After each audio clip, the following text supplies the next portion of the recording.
আসসালামু আলাইকুম। মীর তৌফিক হোসেন স্বাগত জানাচ্ছি এনটিভির সকালের খবরে। ক্রাউন 7 শিরোনাম দেখছিলেন, এবার বলছি পুরো খবর। নতুন করে শপথ নিয়েছেন 3 উপদেষ্টা শেখ বশিরউদ্দিন, মোস্তফা সরওয়ার ফারুকী এবং মাহফুজ আলম। রোববার রাষ্ট্রপতি মোহাম্মদ শাহাবুদ্দিন বঙ্গভবনে নতুন 3 জন উপদেষ্টাকে শপথ বাক্য পাঠ করান। নতুন 3 উপদেষ্টার মধ্যে শেখ বশিরউদ্দিনকে বাণিজ্য এবং পাট ও বস্ত্র মন্ত্রণালয় এবং মোস্তফা সরওয়ার ফারুকীকে সংস্কৃতি মন্ত্রণালয়ের দায়িত্ব দেওয়া হয়েছে। এছাড়া পুনর্বণ্টন করা হয় মন্ত্রণালয়। হাসান মাহমুদের রিপোর্ট। ছাত্র জনতার গণ অভ্যুত্থান পরবর্তী 8ই আগস্ট যে যাত্রা শুরু হয়েছিল ডক্টর মোহাম্মদ ইউনূসের নেতৃত্বাধীন অন্তর্বর্তী সরকারের, তাতে যুক্ত হলেন আরও 3 উপদেষ্টা শেখ বশিরউদ্দিন, মোস্তফা সরওয়ার ফারুকী ও মাহফুজ আলম। উপদেষ্টার সংখ্যা দাঁড়ালো 24-এ। বঙ্গভবনের দরবার হলে প্রধান উপদেষ্টা ডক্টর মোহাম্মদ ইউনূসের উপস্থিতিতে আমন্ত্রিত গণ্যমান্য অতিথিদের সামনে বর্ণাঢ্য আয়োজনে রাষ্ট্রপতি মোহাম্মদ শাহাবুদ্দিন শপথ বাক্য পাঠ করান 3 উপদেষ্টাকে। আমি সশ্রদ্ধ চিত্তে শপথ করিতেছি যে ছাত্র জনতার আকাঙ্ক্ষাকে ধারণ করে পথ চলার প্রত্যয় নতুনদের। যে কদিনই কাজ করব কিছু পরিবর্তন হয়তো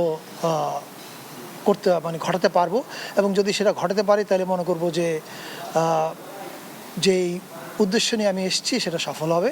নতুন 2 উপদেষ্টার মধ্যে শেখ বশিরউদ্দিনকে বাণিজ্য এবং বস্ত্র ও পাট মন্ত্রণালয়, মোস্তফা সরওয়ার ফারুকীকে সংস্কৃতি বিষয়ক মন্ত্রণালয়ের দায়িত্ব দেওয়া হয়েছে। এছাড়া দায়িত্ব পুনর্বণ্টনে প্রধান উপদেষ্টা ডক্টর মোহাম্মদ ইউনূস নিজের কাছে রেখেছেন মন্ত্রিপরিষদ বিভাগ, প্রতিরক্ষা, সশস্ত্র বাহিনী বিভাগ এবং জনপ্রশাসন মন্ত্রণালয়। ডক্টর আসিফ নজরুলকে সংস্কৃতি বিষয়ক মন্ত্রণালয় এবং ডক্টর সালেউদ্দিন আহমেদকে বাণিজ্য মন্ত্রণালয়ের দায়িত্ব থেকে অব্যাহতি দেওয়া হয়েছে।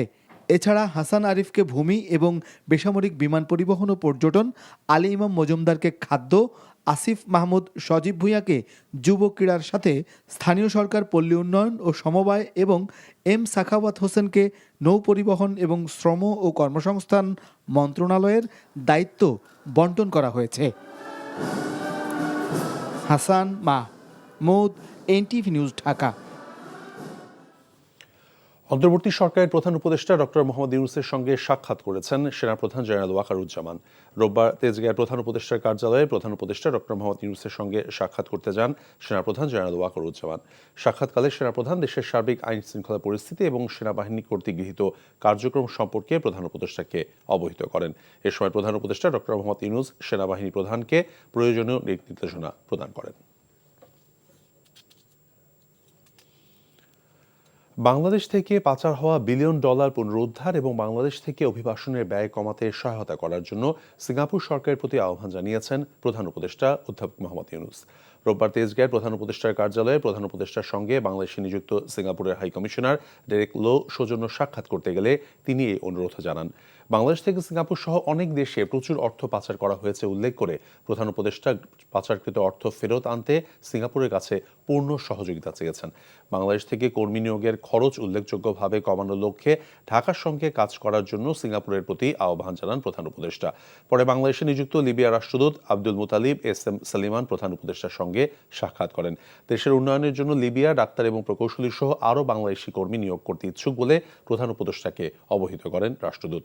বর্তমানে লিবিয়ায় কর্মরত কিছু বাংলাদেশি চিকিৎসক বেতন সংক্রান্ত সমস্যার সম্মুখীন হচ্ছেন জানিয়ে রাষ্ট্রদূত বলেছেন, আফ্রিকার দেশটিতে চলমান সংস্কারের সমাধান হলেই দ্রুত বিষয়টি সমাধান হবে।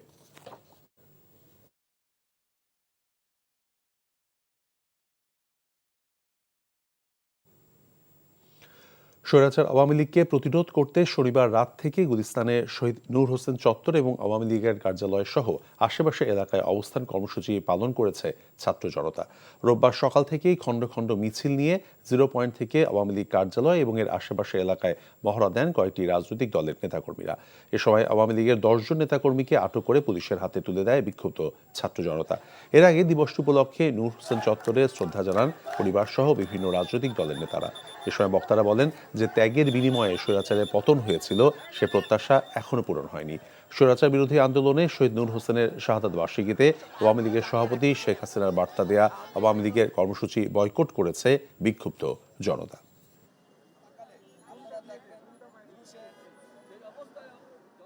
অতীত আওয়ামী লীগকে কোনো চেহারায় তাদের ফিরে আসার আপাতত কোনো সুযোগ নাই। 16 বছরে তারা যে অপরাধ সংগঠিত করেছে, একদিকে রাষ্ট্রীয় সন্ত্রাস, একদিকে গুম খুন, আরেকদিকে গোটা রাষ্ট্রকে একটা লুটপাটের স্বর্গরাজ্যে তারা পরিণত করেছিল। সুতরাং আজকে তাদের বিচারিক কার্যক্রম আজকে চলছে, সেই বিচারিক কার্যক্রম শেষ হতে হবে।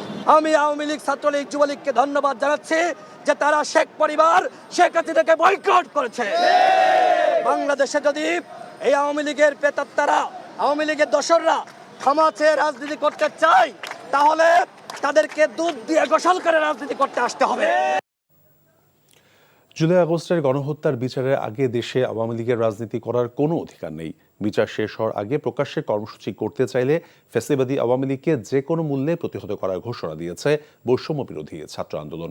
রোববার রাজধানীর 0 পয়েন্টে নূর হোসেন চত্বরের গণজমায়েত থেকে কেন্দ্রীয় নেতারা এই ঘোষণা দেন। বিস্তারিত নূর হোসেনের রিপোর্টে। পতিত স্বৈরাচার আওয়ামী লীগের বিচারের দাবিতে রাজধানীর 0 পয়েন্ট এলাকায় গণজমায়েতের আয়োজন করে বৈষম্য বিরোধী ছাত্র আন্দোলন। এতে যোগ দেয় রাজধানীর বিভিন্ন স্কুল, কলেজ, বিশ্ববিদ্যালয়ের শিক্ষার্থীরা। উপস্থিত ছিল বিভিন্ন মাদ্রাসার শিক্ষার্থীরাও। সমাবেশে যোগ দেন জুলাই অভ্যুত্থানে নিহত শহীদ পরিবারের সদস্য ও আহতদের অনেকে। প্রিয়জন হারানোর বেদনায় কাতর স্বজনদের কণ্ঠেও ছিল ক্ষোভের বিস্ফোরণ।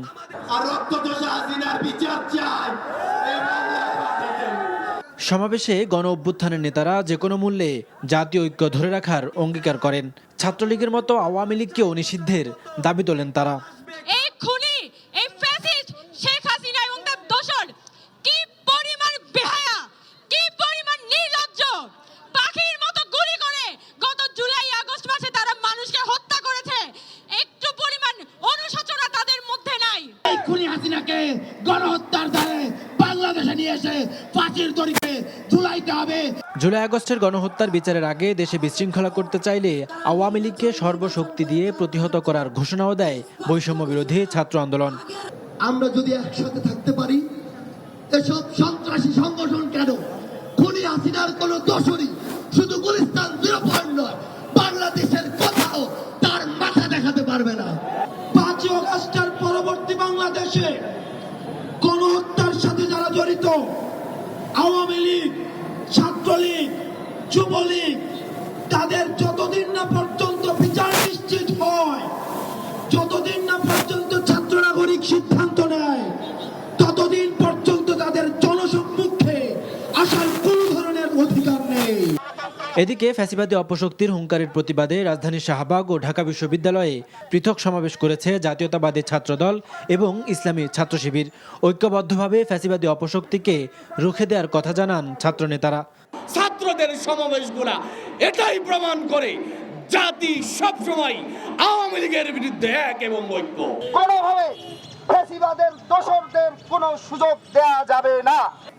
এছাড়া শেখ হাসিনার বিচারের দাবিতে রাজধানীর বিভিন্ন এলাকায় বিক্ষোভ মিছিল ও সমাবেশ করেছে গণ অধিকার পরিষদ সহ বিভিন্ন রাজনৈতিক সংগঠনের নেতাকর্মীরা। নূর হোসেন, এনটিভি নিউজ, ঢাকা। ছাত্র হত্যাকারী শেখ হাসিনা এখন ট্রাম্পের ছবি আশ্রয় করে বাঁচতে চায় এমন মন্তব্য করে বিএনপির স্থায়ী কমিটির সদস্য হাফিজউদ্দিন আহমেদ বলেছেন, আন্তর্জাতিক অপরাধ আদালতে ডক্টর ইউনূস সহ ৬২ জনের নামে মামলা হাস্যকর। অন্যদিকে আমির খসরু মাহমুদ চৌধুরী বলেছেন, পতিত স্বৈরাচার নানান বেশে ষড়যন্ত্র তৈরি করছে। রোববার রাজধানীতে পৃথক অনুষ্ঠানে তারা এসব কথা বলেন। হাসান মাহমুদের আরেকটি রিপোর্ট। জাতীয় বিপ্লব ও সংহতি দিবস উপলক্ষে জিয়া পরিষদ আয়োজিত আলোচনায় বিএনপি নেতারা বলেন, বিগত 15 বছরের অপশাসনে প্রকৃত ইতিহাসকে মুছে ফেলার ষড়যন্ত্র হয়েছিল। এখন আবারও নতুন কৌশলে ফিরে আসতে চাইছে সেই পতিত স্বৈরাচার। হাসিনা কত নিষ্ঠুর, কত ছাত্র হত্যা করেছে, রাষ্ট্র ক্ষমতার জন্য কত নির্মম এরা ছিল, আল্লাহর গজবেদের উপরে পড়েছে। এখন মাসির দেশে বসে কেবলমাত্র প্ল্যান কি ইয়ের ছবি, ব্র্যান্ড কার ছবি, এখন ট্রাম্পের ছবি আশ্রয় করে উনি বাঁচতে চায়। বলেন, আন্তর্জাতিক অপরাধ আদালতে ডক্টর মোহাম্মদ ইউনূস সহ ৬২ জনের বিরুদ্ধে মামলা হাসির খোরাক। এটি তো একটি হাস্যকর মামলা তো তার বিরুদ্ধে হওয়া উচিত। তিনি যে অসংখ্য মানুষকে হত্যা করেছেন, দেশ থেকে দেশের বৈদেশিক মুদ্রা তসরুপ করে বিদেশে নিয়ে গিয়েছেন। এদিকে বিএনপি মহাসচিব মির্জা ফখরুল ইসলাম আলমগীরের নেতৃত্বাধীন একটি প্রতিনিধি দলের সাথে সাক্ষাৎ করেন ঢাকায় নিযুক্ত সিঙ্গাপুরের হাইকমিশনার ডেরেক লো। পরে আমির খসরু মাহমুদ বলেন, পতিতরা ফিরে আসতে মরিয়া। যাদের আসলে অস্তিত্ব বিলীন হয়ে গেছে তারা তো কোনো একটা অন্য কোনো ভেসে তারা আসতে চাচ্ছে দেশের মধ্যে। এটা হচ্ছে তাদের রাজনৈতিক দৈন্যতা। তারা যে রাজনৈতিকভাবে ধ্বংস হয়ে গেছে এটাই প্রমাণ করে।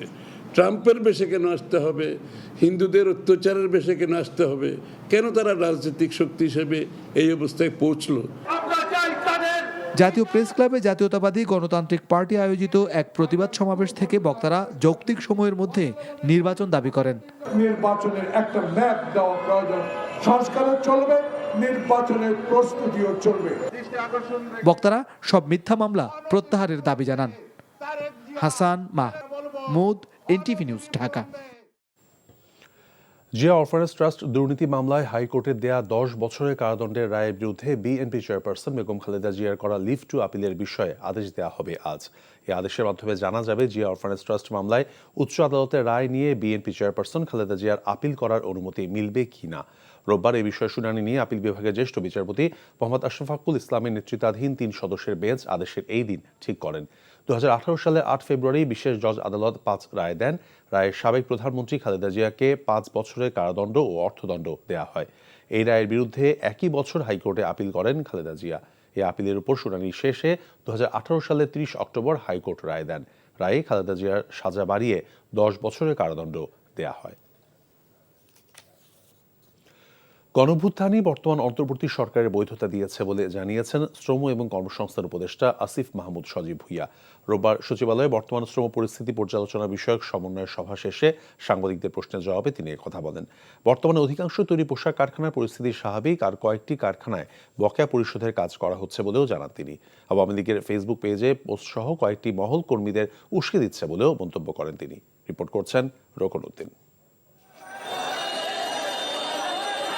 বেতন ভাতার দাবিতে রোববারও সকাল থেকে ঢাকা ময়মনসিংহ সড়ক অবরোধ করেন তৈরি পোশাক কারখানার শ্রমিকরা।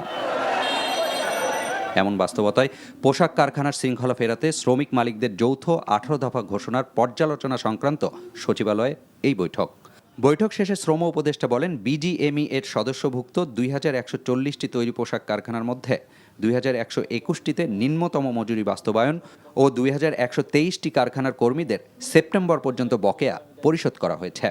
আওয়ামী লীগের যে অফিসিয়াল পেজ আছে ওইখান থেকে ওই যে দেশের বাইরে বসে বসে এরা যে পোস্ট করে, ওইখানে কিন্তু ওই শ্রমিকদেরকে উস্কে দেওয়ার মতো কিছু পোস্ট গতকালকে আপনাদের দেখার কথা, আমার চোখে পড়েছে, আশা করি আপনাদেরও চোখে পড়েছে। তো ষড়যন্ত্র তো ঘোষণা দিয়ে হচ্ছে ভাই, ষড়যন্ত্র তো এমন না যে গোপনে হচ্ছে, এটা তো পাবলিক অ্যান্ড সোশ্যাল মিডিয়ায় সবাই দেখছে। তো এগুলোকে কাউন্টার করার ক্ষেত্রে আপনাদেরও একটা ভূমিকা থাকা উচিত, আমাদেরও। আমরা কাজ করছি, যেখানে গুজব ছড়িয়ে এই ধরনের ঘটনা ঘটানোর চেষ্টা করে সেখানে খুব কঠোরভাবেও আইন শৃঙ্খলা রক্ষাকারী বাহিনী অ্যাক্ট করতে হয়েছে। তো এক্ষেত্রে আমরা কাজ করে যাচ্ছি। বলেন, বর্তমান সরকারি পোশাক কর্মীদের দাবি আদায়ে কাজ করছে। আগামী বছরের মার্চের আগেই সংশোধিত শ্রম আইন অধ্যাদেশ আকারে জারি করা হবে বলেও জানান উপদেষ্টা। আগামী মার্চের মিটিং পর্যন্ত আমরা 4 মাসের একটা সময় আমরা কিছু কমিটমেন্ট করেছি। এ সময় সাংবাদিকদের প্রশ্ন ছিল অন্তর্বর্তী সরকারের বৈধতা ও এ সংক্রান্ত অধ্যাদেশ প্রসঙ্গে। এই সরকারের বৈধতা হচ্ছে গণঅভ্যুত্থান। সরকার গঠনের আগেই 106-এ এই সরকারের বৈধতা ইতিমধ্যেই দেওয়া হয়েছে, এবং যে অর্ডিন্যান্সের যেটা কথা বলা হচ্ছে সেটার মাধ্যমে আরো লিগ্যাল রেটিফিকেশন। তৈরি পোশাক খাতের সমস্যা সমাধান ও মালিকদের কাছ থেকে বকেয়া আদায়ে সরকার সব রকমের চেষ্টা করছে বলেও জানান শ্রম উপদেষ্টা। রোকন উদ্দিন, এনটিভি নিউজ, ঢাকা। স্থানীয়দের মতামতের ভিত্তিতেই যশোরের ভবদহ এলাকায় জলাবদ্ধতার স্থায়ী সমাধান করা হবে বলে জানিয়েছেন পানি সম্পদ উপদেষ্টা সৈয়দা রিজওয়ানা হাসান। রোববার যশোরের অভয়নগর উপজেলার আমডাঙ্গা খাল এবং মনিরামপুর এলাকা পরিদর্শন শেষে তিনি এসব কথা বলেন। উপদেষ্টা বলেন, ভবদহের জলাবদ্ধতা নিরসনে আমডাঙ্গা খাল প্রশস্তকরণ এবং এলাকার নদ নদী খনন করে নাব্যতা ফিরিয়ে আনা হবে। পরে ভবদহ এলাকার 21 ভোল্টের স্লুইস গেট পরিদর্শন করেন উপদেষ্টা।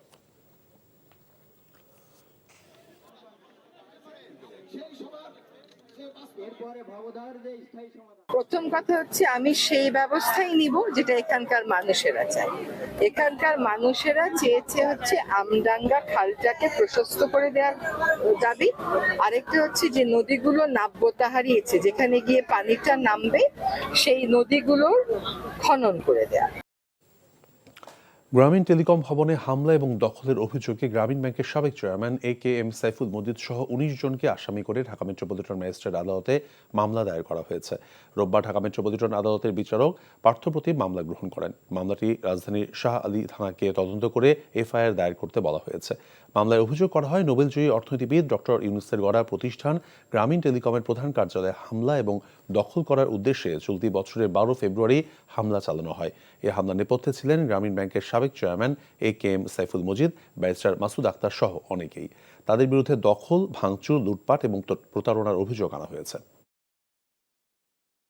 আজকে আমরা মহামান্য চিফ মেট্রোপলিটন ম্যাজিস্ট্রেটের আদালতে মামলা দায়ের করেছি। মামলা দায়ের করার পর চিফ মেট্রোপলিটন ম্যাজিস্ট্রেট আদালতের পক্ষ থেকে শাহ আলী থানার ওসিকে নির্দেশ দিয়েছেন যে এই এজাহারটিকে FIR হিসাবে গ্রহণ করার জন্য। টেকনাফে রোহিঙ্গা ক্যাম্পে আধিপত্য বিস্তারকে কেন্দ্র করে দুর্বৃত্তদের গুলিতে জোবায়ের নামে একজন রোহিঙ্গা নিহত হয়েছে। রোববার উপজেলার হিল্লা ইউনিয়নের নয়াপাড়া রোহিঙ্গা ক্যাম্পের C5 ব্লকে এই ঘটনাটি ঘটে।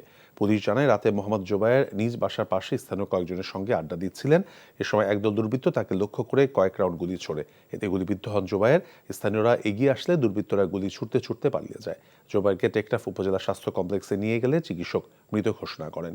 লাশ ময়নাতদন্তের জন্য কক্সবাজার জেলা সদর হাসপাতালে পাঠানো হয়েছে।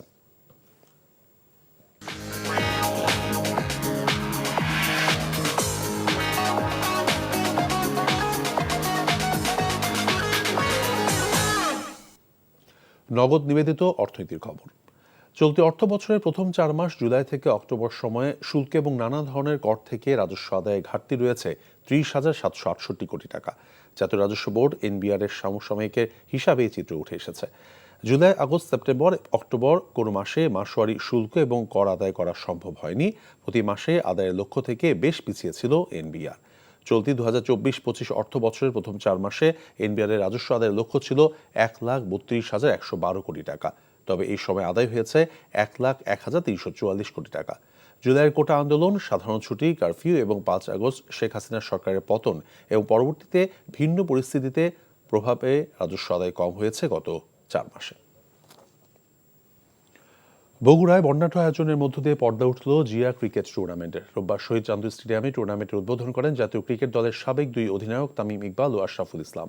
উদ্বোধনী ম্যাচে টসে জিতে ফিল্ডিং বেছে নেয় রাজশাহী সবুজ দল। লাল দল নির্ধারিত 20 ওভারে 5 উইকেটে 139 রান করতে সক্ষম হয় লাল দল। রাজশাহী সবুজ দল 18.4 ওভারে 105 রানে অল আউট হয়ে যায়। 34 রানের জয় নিয়ে মাঠ ছাড়ে লাল দল। খেলা শেষে বগুড়া শহীদ চান্দু স্টেডিয়ামে পুরস্কার বিতরণ করা হয়। টুর্নামেন্টে 8টি জেলার 20টি দল অংশ নিচ্ছে। এর মধ্যে সবুজ দলে রয়েছে রাজশাহী মহানগর, পাবনা, নাটোর ও চাঁপাইনবাবগঞ্জ জেলা। লাল দলে রয়েছে বগুড়া, জয়পুরহাট, নওগাঁ এবং সিরাজগঞ্জ জেলা। আগামী 29 জানুয়ারি শহীদ প্রেসিডেন্ট জিয়াউর রহমানের জন্মদিনে মিরপুর শেরেবাংলা স্টেডিয়ামে টুর্নামেন্টের ফাইনাল অনুষ্ঠিত হবে। এই ছিল সকালের খবরে। এই খবরের ভিডিও সহ আপডেট জানতে ভিজিট করুন NTV অনলাইন www.ntvbb.com। এছাড়াও NTV জনপ্রিয় সব অনুষ্ঠান এবং খবরের আপডেট জানতে ভিজিট করুন আমাদের ইউটিউব এবং ভেরিফাইড ফেসবুক পেজ। ধন্যবাদ সবাইকে।